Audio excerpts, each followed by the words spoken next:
Hey Eric, Hello, how goes it? good man. How are you doing?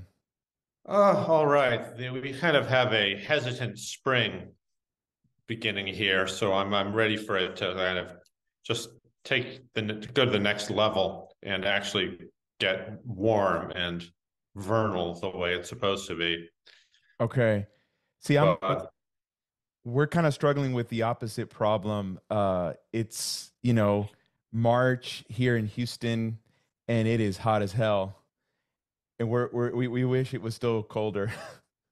okay, yeah, no, that always is, I guess, the divide. I don't know. I since I've known nothing but the cold version for so long, though, I gotta say, much as I'd like to try to relate, I don't know if I can. Well, I really like your background. It seems different than the last time we talked. I know I'm in my kind of home studio. I was in the office last time, but I like the brick in the back. It's very Yeah, I pretty. hope this is okay. There's a bit of a glow coming from. Maybe I can actually. I'll close the. Yeah, we've got this enclosed porch area. Is that even doing anything?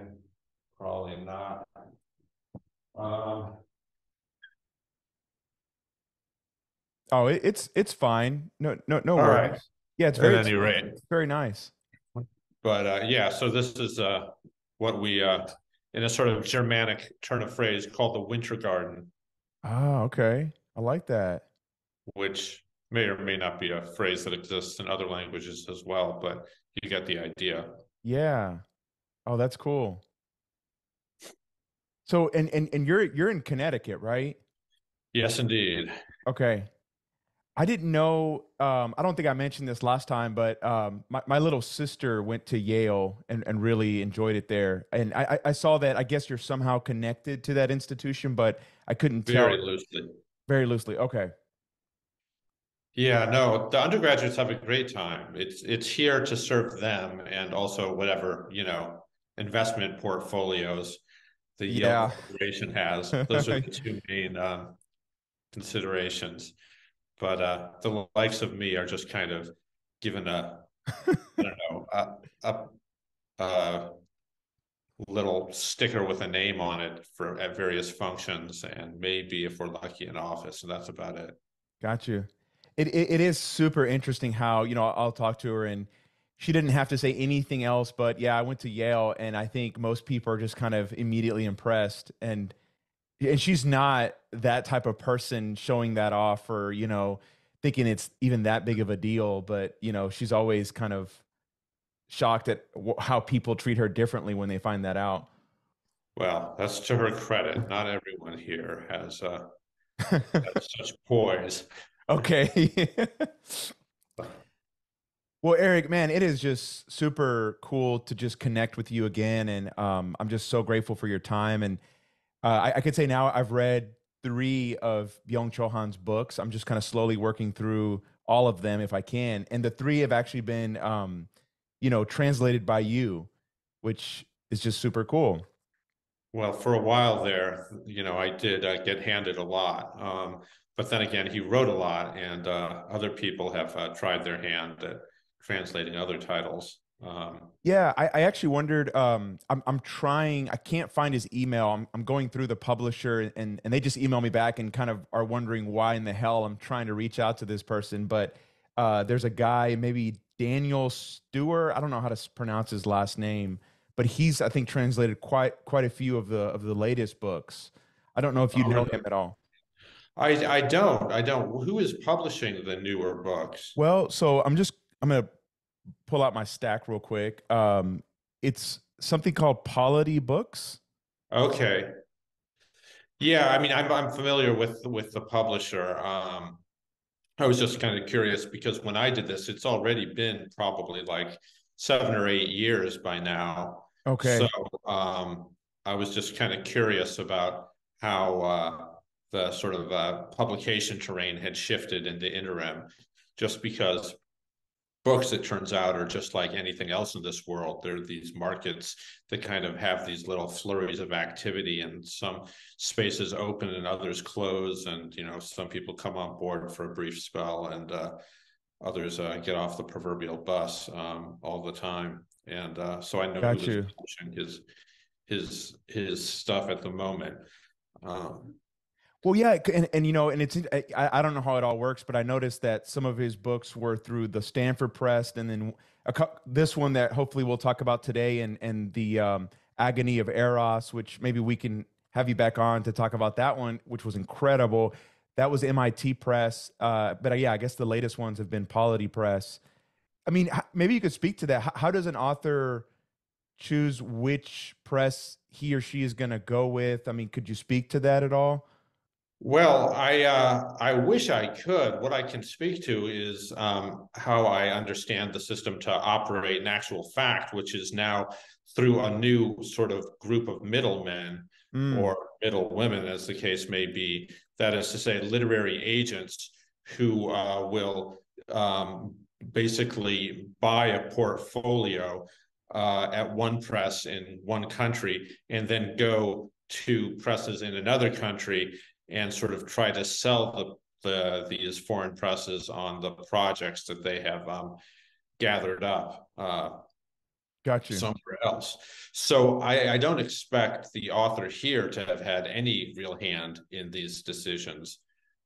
Instead, it was probably a matter of people meeting at a conference and sort of batting around various publication possibilities and then concluding, oh, this would be a good fit for, our X series here at Y Press. Got you.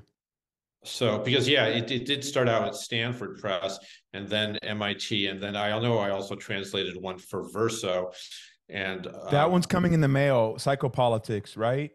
yeah, that's a good one. I have to see if I actually still have a copy of that. I moved Okay. across the country a few years ago, which resulted in a few things getting lost. But Oh man. Psychopolitics is where he pulls out the big guns to talk about, big tech and data mining and Okay.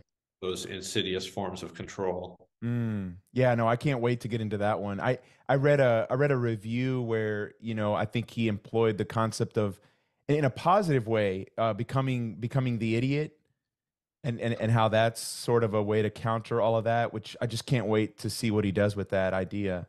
Yeah, it's boredom and idiocy, as it turns out, are really your friend, according to a certain line of reasoning that keeps popping up in his thought. Sure, sure. Now, I kind of wanted to hear your thoughts on this one. As I was thinking about, discussing in the swarm digital prospects, which is in some ways really a trenchant critique of the digital and digital communication. I thought, wow, the irony of actually communicating with someone on a digital medium to discuss a book like that. Yes, it is abundant, and also here we are, familiarly chatting on a first name basis before we've ever met in person, and there's all of this kind of virtual proximity and closeness and familiarity that, in fact, is generated entirely by the medium. I mean, without digital technology, we'd be sitting a thousand miles apart and have no idea of the other's existence.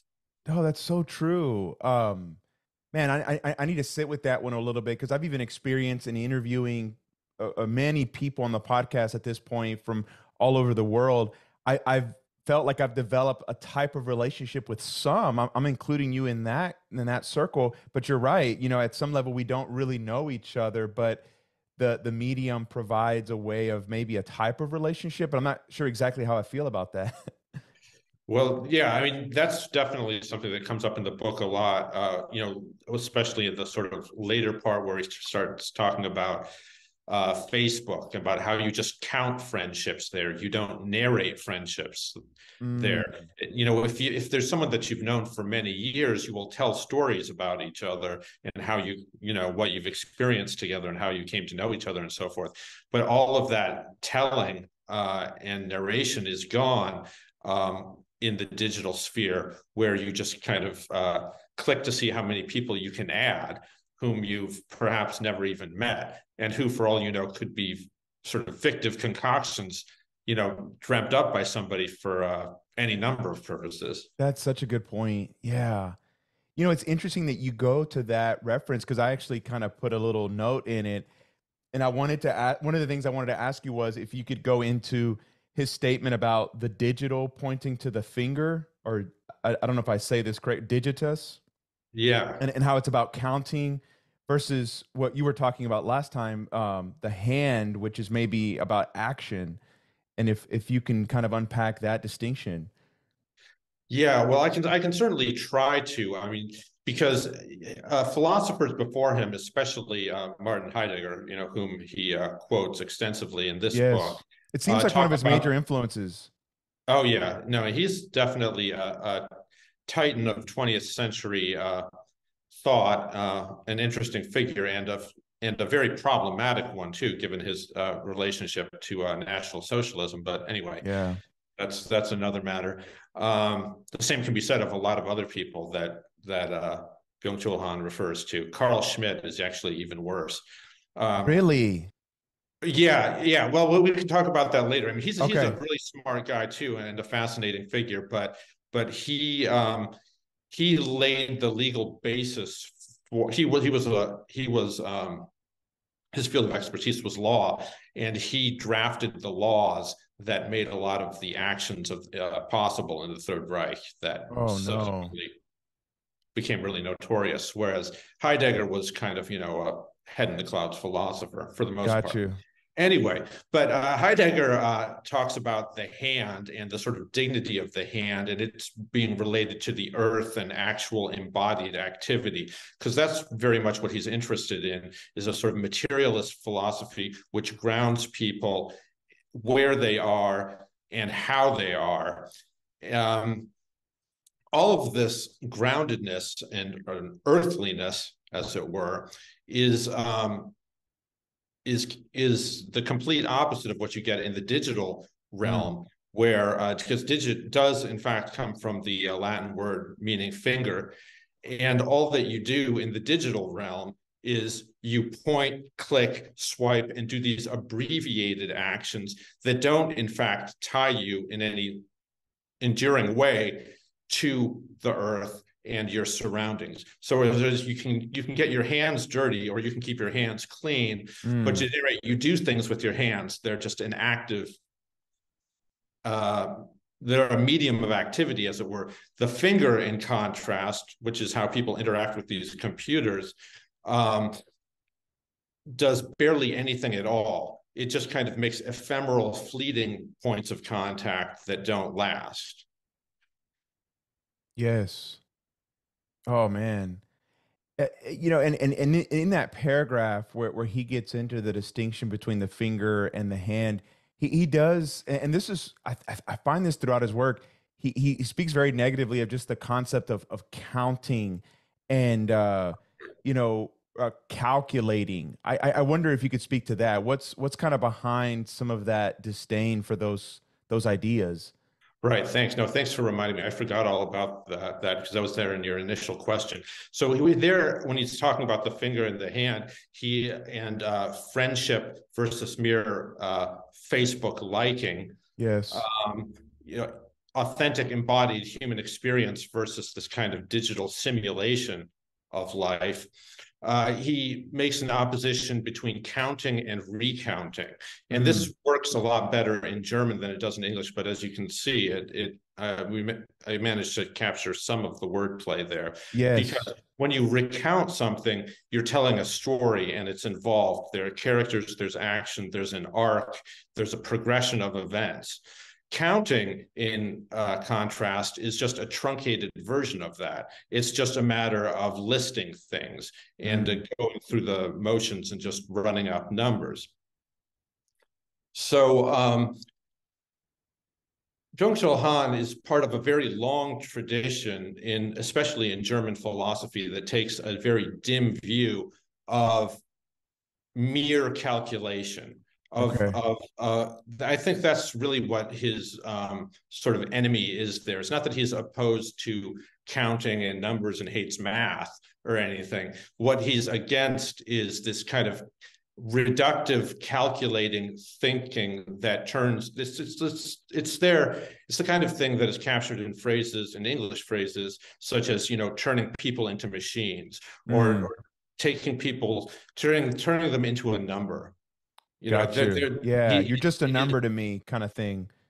Yeah, or do you think you matter at all to these companies? You're just a number to them. I mean, or that kind of thing. So that is his real enemy, and so he's not some radical Luddite who wants to do away with calculators and Well, I even the hate math evidence. personally, so no. Okay.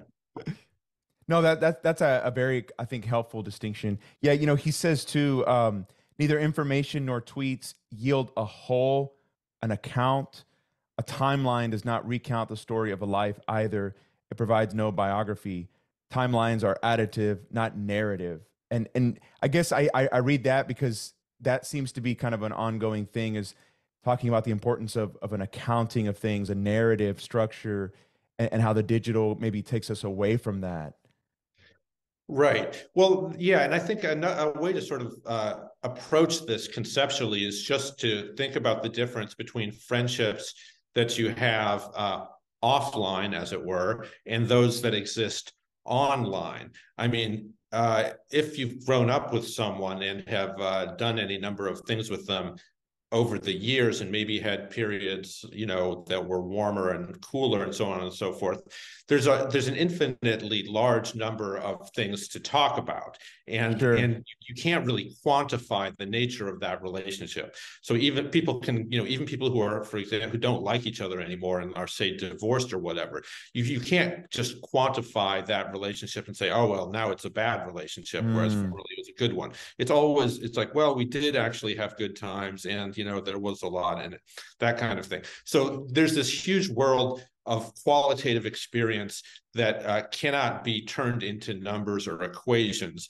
on the one hand, and that's the side of life that the author valorizes. On the other hand, in this digital realm, well, last week I went to a conference, and I met 6 or 7 new people, and then through contacts I made through them this week, I now have 84 new friends on Facebook. You right. know, and here are all their names. I can list them off. And here, this is where this guy works. This is where this woman, teaches, et cetera, et cetera. You can do all that, but you don't there's nothing qualitative about it. Mm, It's purely a massive additive data.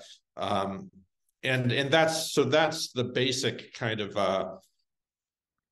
dichotomy that he's talking about, and always pushing pushing for what is going to be a little bit more concrete and enduring. okay. Yeah. And one of the things I think about, I'm always thinking about things in the context of psychotherapy and my work with people. You know, uh, People come in with, affects and emotions and experiences and thoughts and things that have happened. But part of the therapeutic process, I think part of the process of being a human on this planet is developing a narrative that makes sense of all that and puts it in its place and gives it a structure. Maybe that season was not so great. This one was really good. I'm looking forward to something else. And I kind of get that in Byung-Chul Han, is the importance of the narrative in terms of making sense of our human experience. Yeah. Again, I absolutely agree, and I think that's something that he points to in other ways that I've tried to refer to with terms of groundedness, or Okay. the being connected to the earth, or sort of a qualitative as opposed to a quantitative register of experience. Because, yeah, to get back to the example of a sort of real friendship versus Facebook friendship, Yes. Facebook will give you a timeline, and Mm, that is a purely automated series of points in time where things happen that some computer algorithm has guessed are important. right. And so the difference between that and then a story that you craft on your own, however haltingly, it's probably not going to be as elegant and smooth by any means as a timeline that's generated by an algorithm, but it's going to be infinitely more meaningful.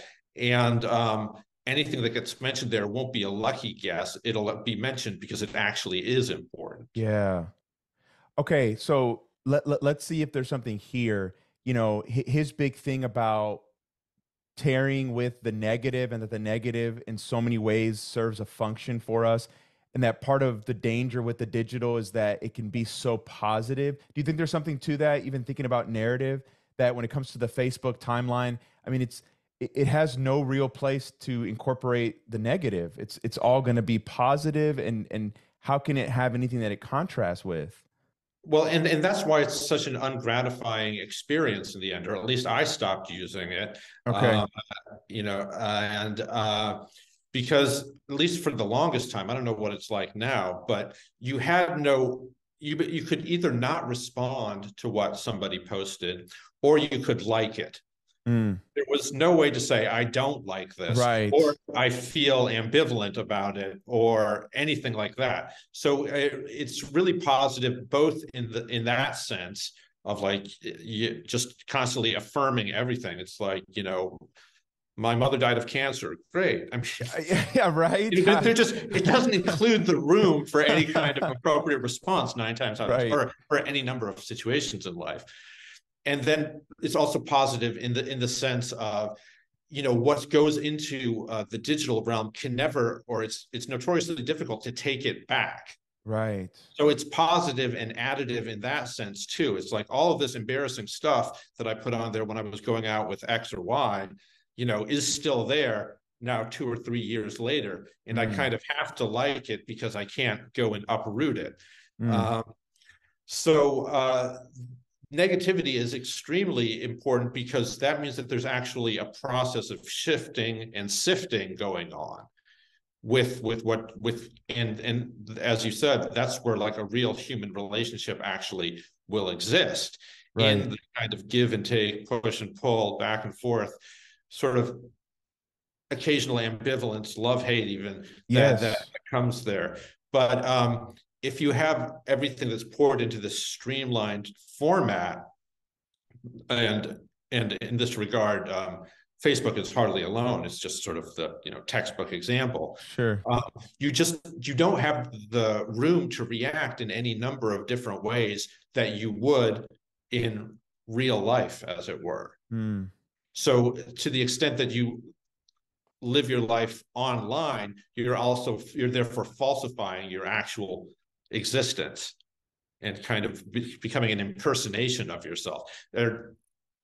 The term he uses for that is an undead life. Early on, yeah.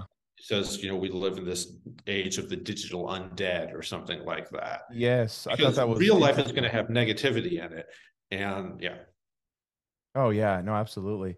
So, man, if this works for you, that this was my kind of goal, was to just kind of go through the book and highlight just different interesting strands and aspects. I'm sure we'll both highlight different things that were meaningful to us. But even if we can go all the way back to the beginning, in the first chapter, no respect. I was hoping you could talk about even that word, because he starts the book by saying literally respect means to look back. It stands for consideration and caution. And then I think he provides, it's probably the German word. And he goes into this whole thing about how the digital is not a place of respect. And he has some really interesting things to say. I was wondering if you could kind of speak to that. I can certainly try, because it is a very rich terrain, Okay. and I'll just try to stay focused. I think one thing, to sort of just ground the conversation, Sure. is just think about all of the think about online comments, and the kind of nonsense that you get there when people Woo. are posting all kinds of stuff anonymously. They will go off the handle in no time at all. And that's a fundamentally different kind of situation than you would have uh, if people were all assembled in a room and each person had to say that kind of stuff while looking other people in the eye. Absolutely. I mean, he even gets into the example of, even, it sounds kind of antiquated, but in writing a letter when someone was maybe upset about an issue and they'd write a letter to a magazine, they'd have to kind of put their name. The anonymous ones would have been kind of discarded. And that in the process of sitting down and writing, some of the affect would kind of dissipate and it'd be maybe a little bit more clear and not as, yeah, not as insane and crazy as some of these comments can be that you're talking about. Yeah, so that's one way to, I think, sort of ground the idea of respect and Okay.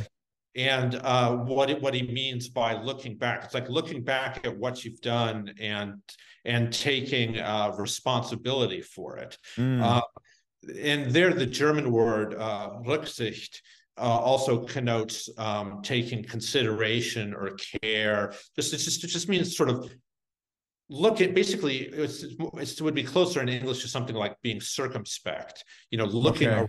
around, in other words, and making sure that what you're saying actually makes sense and isn't just some kind of off the cuff asinine remark that is going to that is either going to make somebody else's life miserable, or if you have to answer for it yourself, which you don't, would make you miserable. Yes. So are these comments what he ends up referring to as the shitstorm?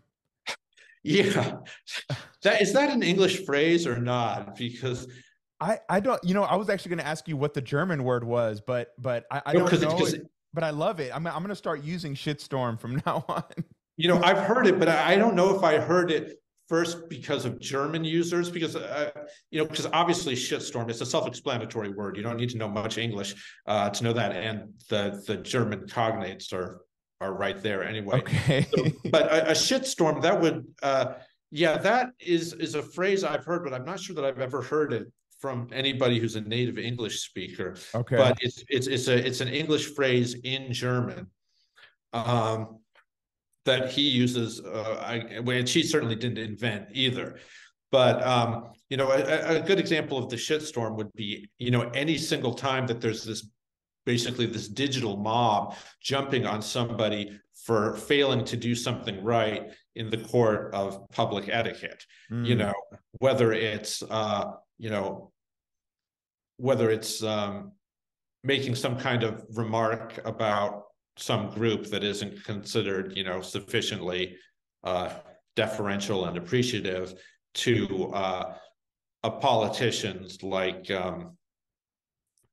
well, saying something else that can be deemed inappropriate. I'm trying not to, trying not to invoke any uh,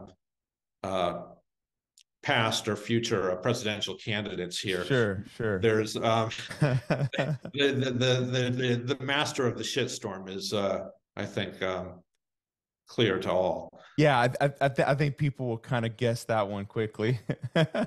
Um, yeah, yeah, and I think that no matter where you fall politically, I think everyone can agree that Donald Trump didn't exactly inspire respect in people. Even Mm, people who liked him because he was brash and he was going up against all the decorum and propriety and norms that are otherwise there. They liked him because he didn't show any respect to these institutions that they didn't respect. yeah, I that's think that's really it's well safe to said. say. Um, so there's a lot to this idea of respect. It is, as he says, a matter of distance I was and hoping you distance could in talk time. about that. Yeah, because he says it's the pathos of distance. It presupposes a distant look. What does that mean? I was struck by that. Well, I think it means that if you're going to respect someone, you will actually take them on their own terms. You're not Mm, going to assimilate them into your own world and put them in your own categories, but you're going to preserve the distance, both literal and metaphorical, that separates you from them, to give them their own sphere of action and autonomy. yeah, man, that's so good. And to me, I think I could be wrong, but I think this is maybe connected to things he talks about in relationship to boredom and slowing down and lingering with things. Because to me, that would require a type of space or distance that would need to be created to do that. No, absolutely. I certainly think so. Okay. And Yeah.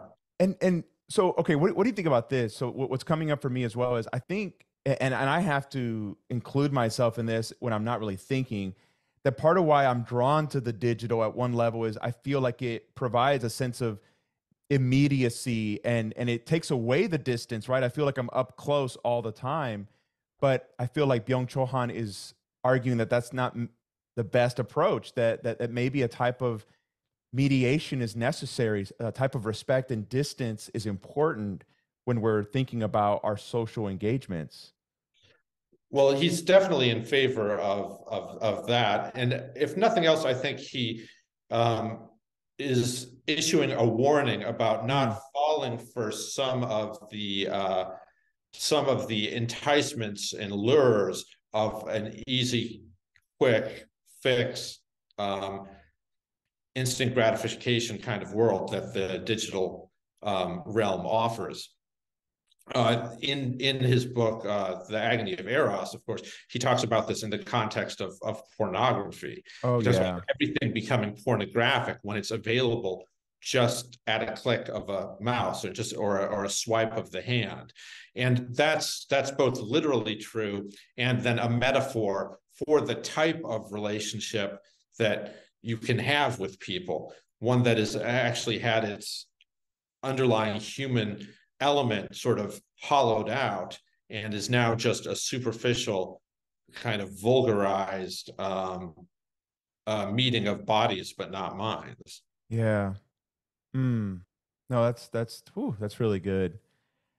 That makes me think. I can't remember if it was in the Swarm or the Agony of Eros. I just finished that one this morning, where I think it actually might be in the Swarm, where he talks about, you think in terms of the digital that a symmetrical type of communication would be important to humans, and maybe there's a place for that, but there's something about the asymmetry of older forms of communication that were important because it still held a place for the private and for types of hierarchies. And even in saying that, I don't like the way it sounds, but there were different channels that could take time to think about things and process before they just reacted, and that maybe we've lost some of that. And but I'm honest if I'm honest with myself, when I say that, I'm like, could that be taken as, kind of a conservative, let's go back to the past where, there's these hierarchies, and we need to kind of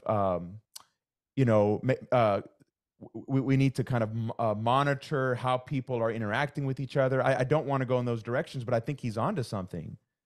No, I think he is. I mean, and I think that despite the fact that he tends to get published with these liberal leaning presses, he's a big crypto conservative in many regards, Mm, because he doesn't fall for he does, or he thinks that a lot of the new technological offerings of the world are just lures and false and trap and forms of entrapment, basically, yeah. uh, that wind up leading to an alienated existence.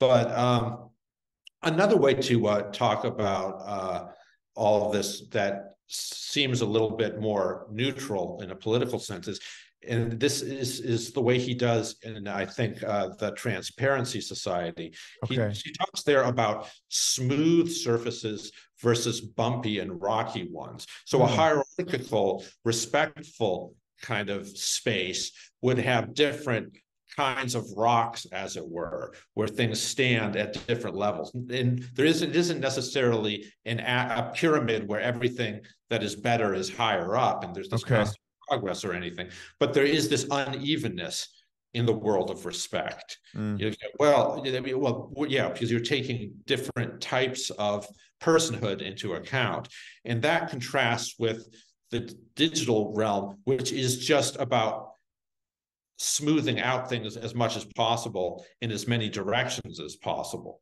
so that there are no more bumps and there is no more friction. But when you do that, you actually wind up creating a slippery surface that basically nobody can stand firm on. wow.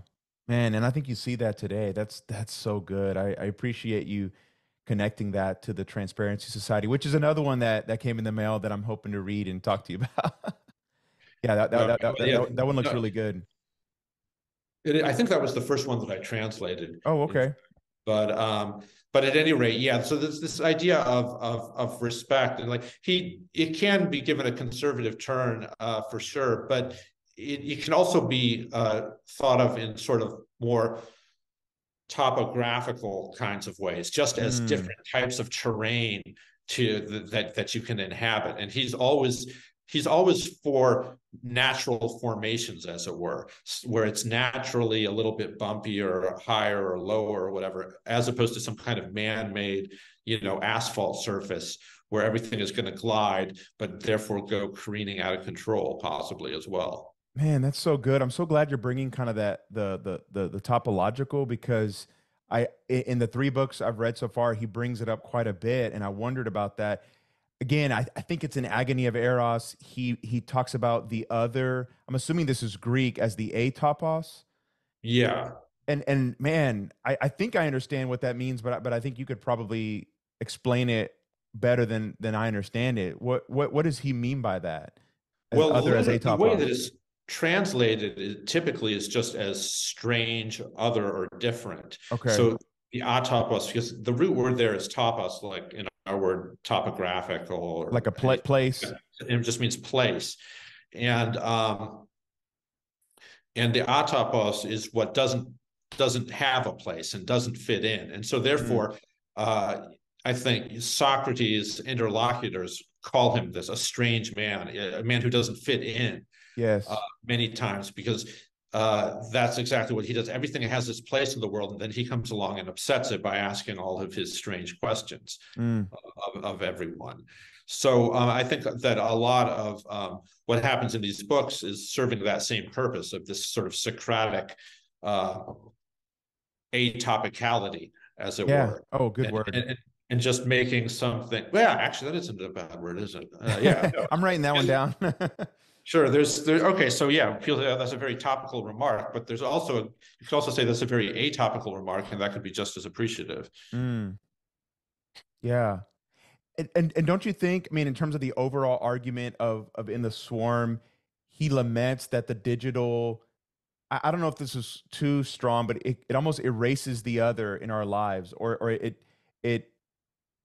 maybe it creates a sense in which there is no, alterity, and that's not a good thing. That we need that to be, people on this planet. We need another. Oh yeah, absolutely. And this comes out in different ways throughout the book. I mean, in the very beginning, it's there with the idea of respect, Mm, meaning actually not just transferring someone into your own little world where they lose all their difference and just become one of 100 different friends in a list, right. or uh, to the end, to the latter part of the book, or where he's again talking about social media, and he makes the distinction between the countenance and the face. Oh So yeah. the countenance is actually something that has human weight, presence, dignity, and a story behind it. Yes. And even a shadow, as he talks about. Right, even a shadow, and it can look in different ways. It can look sort of slyly, or it can conceal something. It doesn't have to, it's not inherently better, because it can be dishonest too, but Right, it right. is inherently deeper. And you contrast that with the face. Another thing, which he doesn't do, which he could though, which would be perfect, this is the difference between a portrait and a selfie.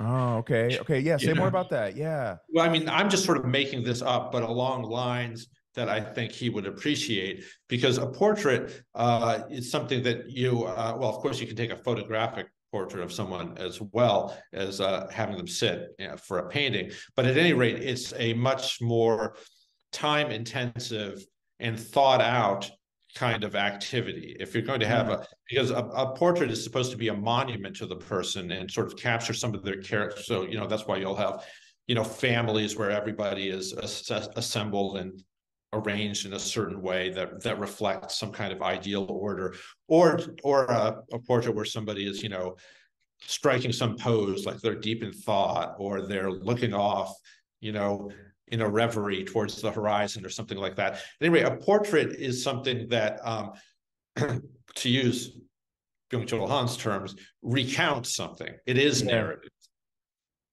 And Yes. and also in the past, and also you can't have, nobody has many portraits. Even somebody who's extremely famous will only have a handful of portraits made Mm, of them, because each one holds so much. got you. Right? And the contrast between that and a kind of selfie, which is just in the moment, look at me having fun, look at me here with my friends, look at me having fun here with my friends, in this cool place.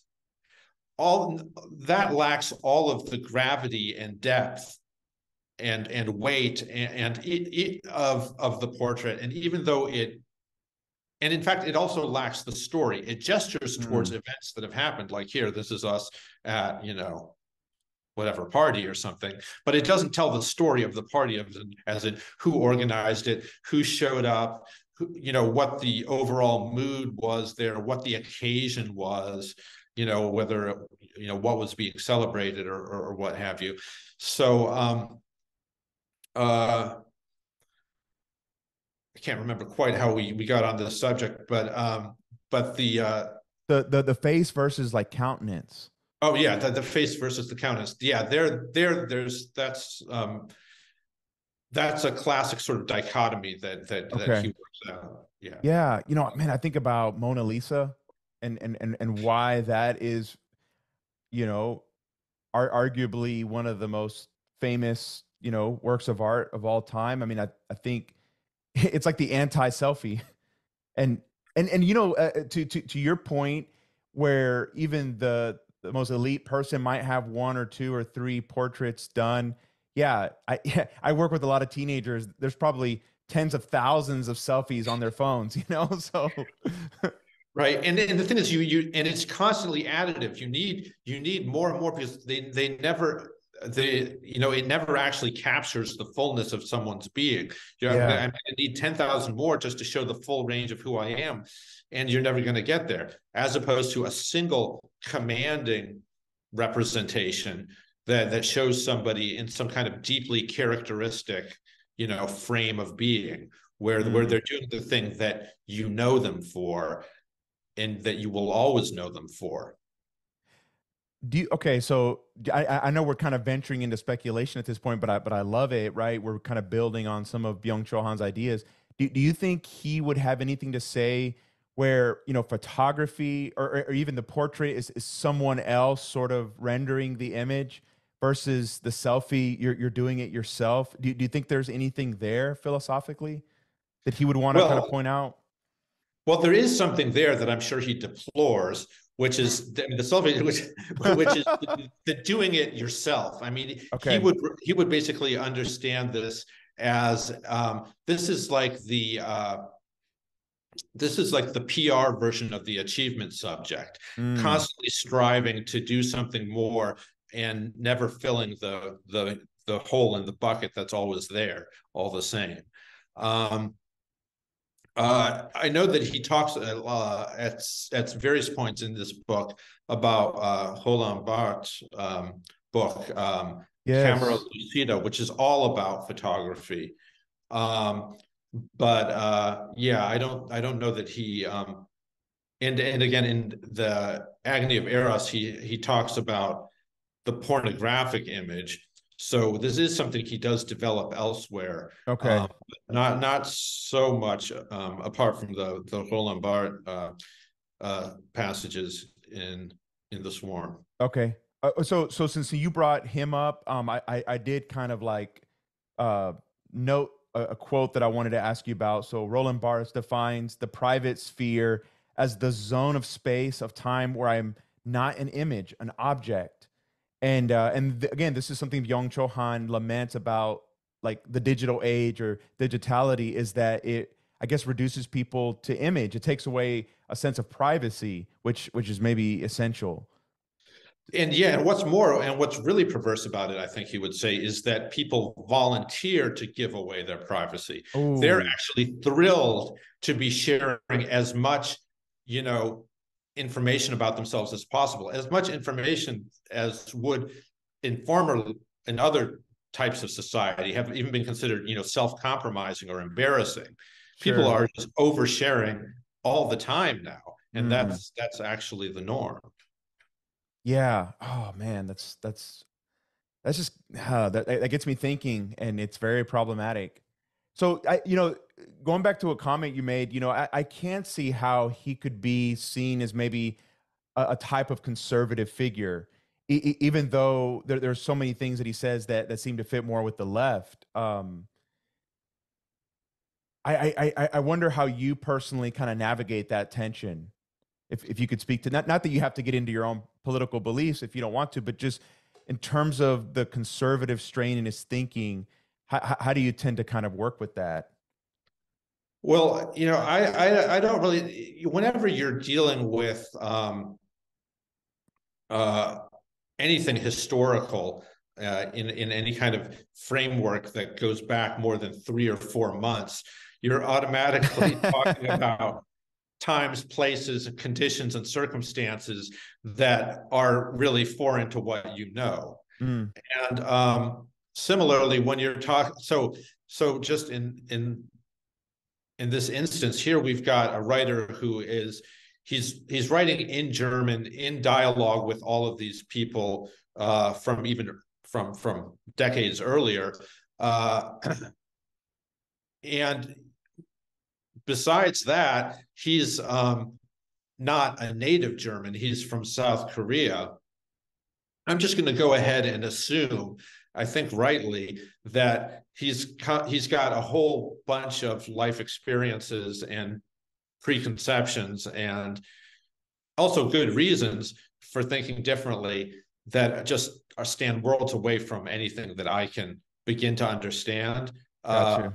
fully. And and plus, it's not really like there's that much at stake. It's not like I have to hold him accountable to anything. It's not like, Sure. it's not like he's making a political endorsement or something, or wields any kind of real power uh, over over people's lives. In fact, that's one thing that I think is very regrettable, is this jump to condemn people as if they had political power. I mean, I think lots of people say lots of dumb stuff all the time, Sure. especially about politics. But the stakes, more often than not, are minimal. Yeah, right. Exactly. I mean, it's another matter when you've got somebody who's holding public office or whatever, or is Sure. trying to hold it.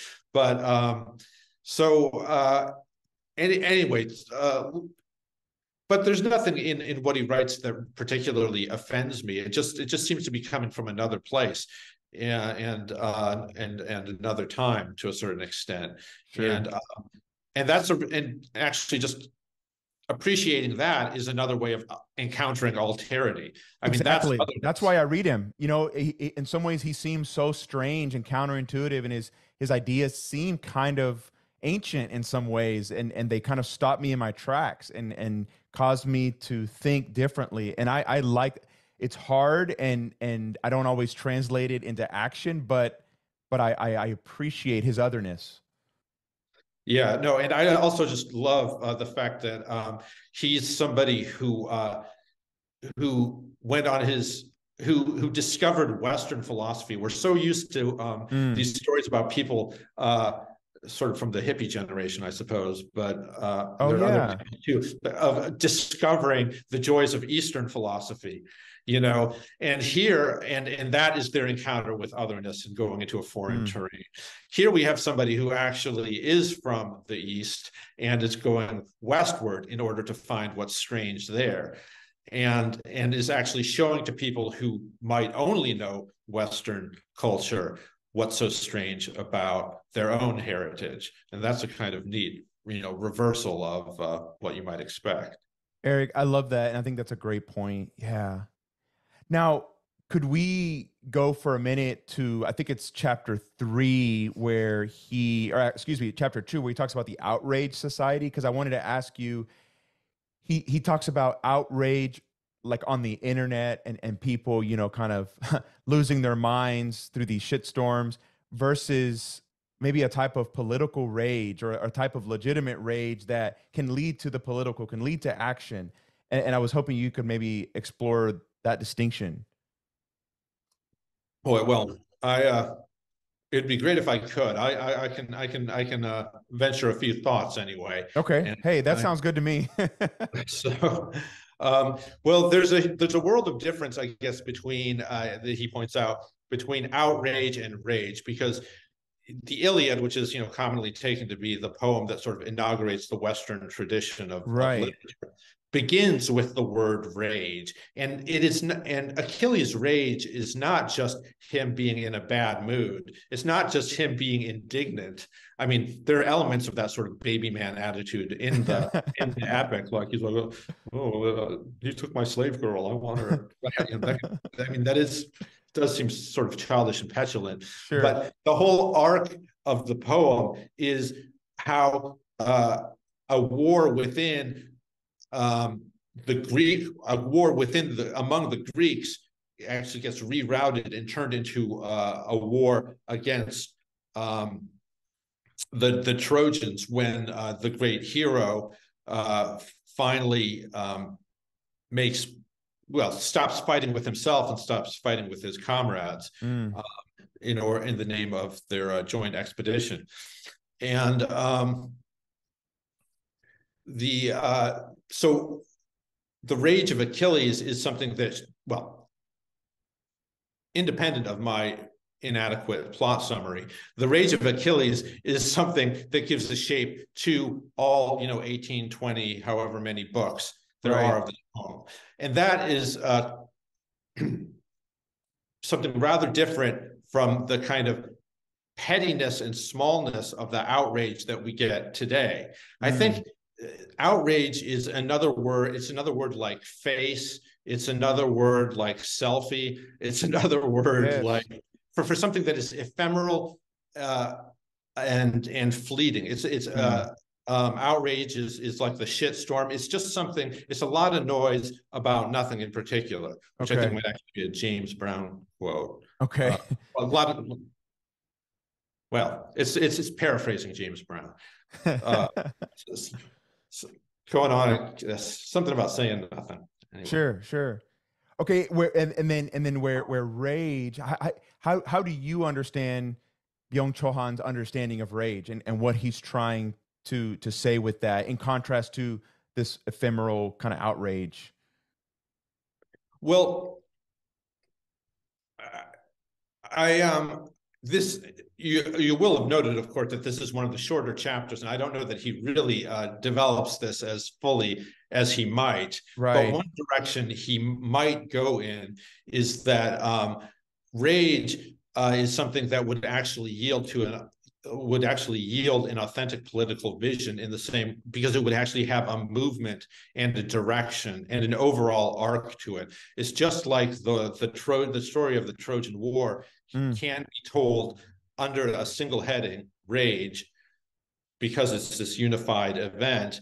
By the same token, if there were something in political discourse today that actually managed to attain that status, then some kind of real politics as opposed to trolling, which is really Okay. what Right. it, Right. could Exactly. result. So it's the difference between real indignation and real change versus trolling. Trolling is another Yes. word he doesn't use, but that's there all the time because the troll lives for the shitstorm.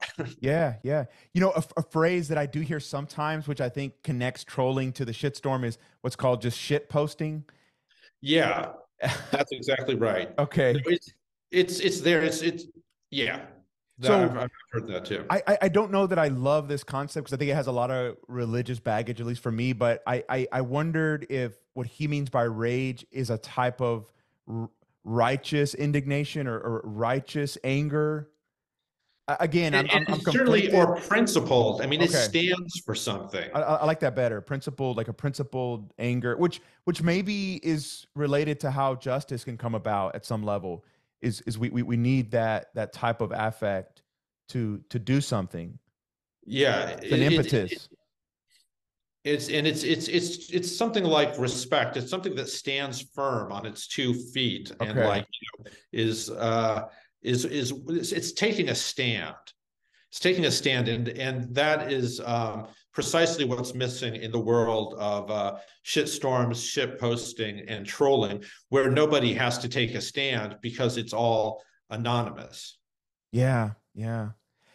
Man. And Achilles is a well defined person too, and that's another thing.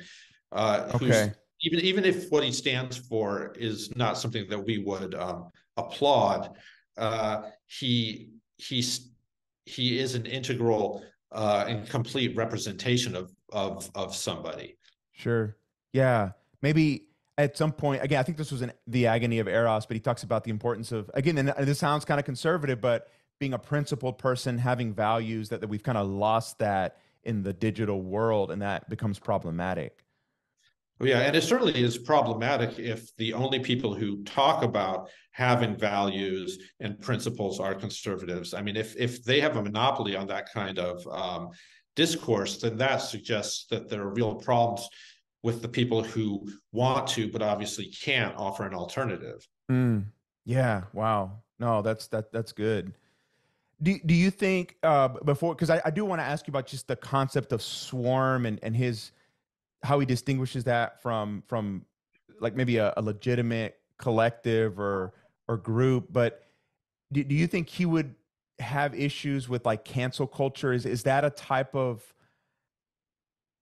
way of, outrage that really isn't firmly grounded in anything? And I'm careful about that because I know some of the cancel culture is rooted in legitimate bad behavior, which I wouldn't be for, some of the Me Too stuff, but some of the cancel culture I really struggle with because it seems more like this unprincipled outrage than anything legitimate. Yeah, I think he would definitely, if you were to add an appendix now in Okay.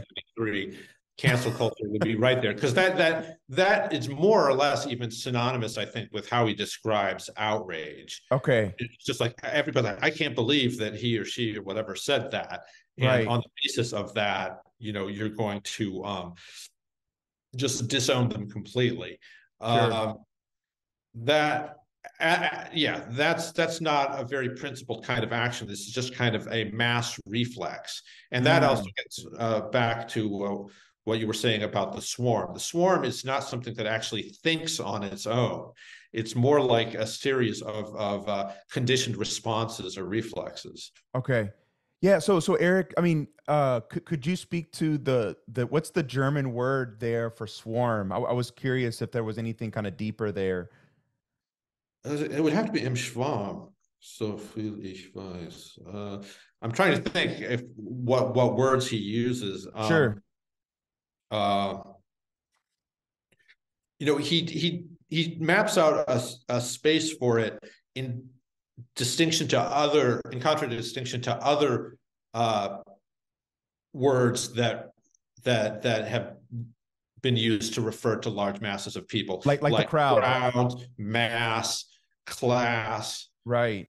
and so on and so forth. So the swarm is really something that is, to his mind, unique to the digital age, and it is something that only exists in the space where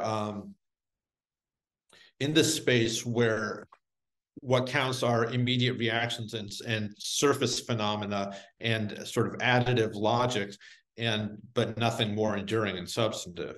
Yes, yes. I just want to read a line. He says, the digital swarm lacks the soul or spirit of the masses. Individuals who come together as a swarm do not need to develop a we.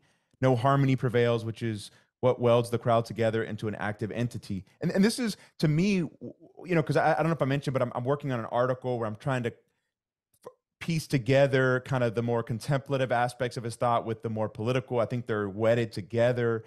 But that's something that's very inspiring to me about his kind of philosophy is he is quite political. I mean, he laments that the digital is actually resulting in this, yeah, type of collectivity that has no real soul or substance. that really can't act, right? It's more about fingering the world, as he says, than actually the hand doing shit, right? Accomplishing stuff. Yeah, yeah, no, and fingering the world is a great kind of mildly obscene image too. Right. No, I thought, I Um, mean, it was very sexual, right? But it was an arresting image that got me thinking for sure. because yeah, because it's just kind of intrusive, and it's not like it's not a principled, however deplorable this might be. No, It's not a no. principled attack. It's like this Right, kind of right. sneaky stealth, like weaselly, like underhanded kind of approach. Absolutely. Sure. Man. Okay, is there I know that we're coming on the hour mark or so, but I wanted to see if there was anything else in the book, this book in particular, that just stuck out to you that was important as you translated it. I know we could probably talk about it for hours. There was so much good stuff in there, but I think we've hit on some of the really important points. Yeah, the I well, at some point, but it really there's too little time to talk about it now. Talking a bit about Carl Schmitt would be Actually, I have some quite an time if exercise. you can, because and I'll say this. You know, there's a scholar. He's a professor at the University of Vermont. He's really important to me personally and professionally. He's written a lot about psychoanalysis and capitalism. His name is Todd McGowan, and you know that guy hates Carl Schmitt and some of his ideas. So to have someone like Byung-Chul Han write about him positively, it took me aback a little bit because I don't know much about him. So maybe you could get into Schmitt a little bit. Okay, well, the quickest and dirtiest version, which is kind of a fitting turn of phrase, Yeah. is that he was born in the late 19th century, and he lived a long life. I think he died in the 1980s, but he made his Hmm. name as a legal thinker during the Weimar Republic as the most outspoken enemy of the Weimar Republic on the sort of intellectual right, because Okay. his whole point was that parliamentary debate and exchanging ideas really ultimately mean nothing. What matters is the decision that's taken and the action that follows from it. So you can see that this kind of love for you know decision and action led straight to where it did. Oh When yeah. Nazis took over, and Carl Schmitt was you know, uh, had a for a few years a great career under the Nazis, basically coming up with the legal foundations for the type of government that they then implemented in Germany and then subsequently in occupied territories.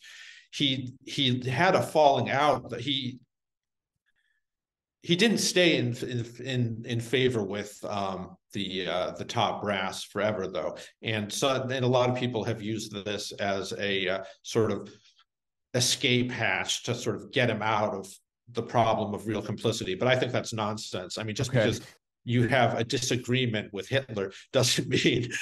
I mean, that could mean a lot of things, you know. Right. I mean, and but anyway, so after the Second World War, Schmitt was never allowed to teach again, and he had this his brilliant career, went absolutely nowhere. Mm. But he was still very much admired by people of all political stripes. I mean, because if somebody is smart, they're smart, and Right. they'll command your respect anyhow. But he was especially admired by people on the right who thought that he had good ideas Okay. about. And so for the last 4 decades of his life or so on, he basically was acting as this private consultant to anyone in German, or for that matter, European politics, who wanted to come and I don't know exactly what system he had worked out, like if he, had them buy him lunch or a new or something. Got you. But he was there as a political consultant, basically behind the scenes in Germany for decades after the Third Reich fell, and he never really he he whereas he deplored a few excesses that had been committed, he was never really one to question the whole undertaking from the beginning. Gotcha. So anyway, that's the same guy that our author here refers to appreciatively. So Carl Schmitt. Anyway, he's a smart guy, but he was definitely on the wrong side of history, as they Gotcha. say. Extremely problematic. Sounds like.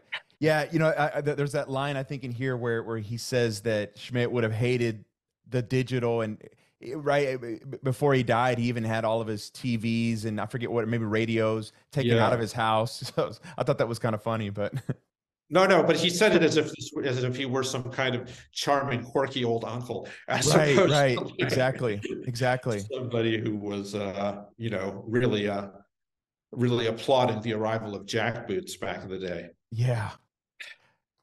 So Eric, okay, maybe final question. So one of the criticisms I've heard of Byung-Chul Han in some of the interviews I've listened to and people I've talked to is while they resonate deeply with his thought and it kind of like we were talking about serves as a type of otherness and alterity and just a counterintuitive way to look at things, they wonder if he's practical enough or if some of his ideas can actually be sustained in the quote unquote real world. And I don't know where I stand with all that, but I'm just curious if you have any thoughts on that.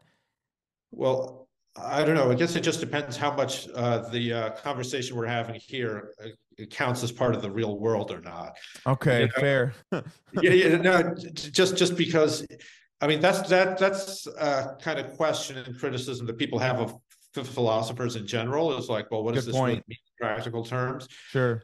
I don't know, but well, to know if to employ a phrase that I know you're fond of, it's important to keep the conversation going. So Yes, yes. And I, man, that's so good. And I have to believe that even conversations like these do matter and that they have some type of influence. And so I don't know. I think I want to be on the side that says, yes, he's a radical thinker and some of his critique of the digital would be hard to maintain given that we're all so addicted to it. I would probably argue and just so enmeshed with it, but he at least calls me to think hard about how to resist it in some ways. Even if I can't fully, I know I can't do everything as a single individual. I do want to take the time to experience boredom and to linger with things and to have respect so that I can not be so, exploited by it, yeah, no, he's definitely opening up space for anyone who, bothers to sit down and do something as inefficient, old school, and perhaps boring as read a book. Yeah, So exactly. Exactly. Because that's one of the things he laments in The Agony of Desire is just how we've lost the capacity to think and how, slowing down and being bored is a way for us to recover that. And I think that's important. absolutely. So once again, we're there with productive boredom. Productive boredom. I keep on circling back to that. So, okay, would you mind just ending with the line of the podcast, which is continue the conversation? Oh, absolutely. Continue the conversation.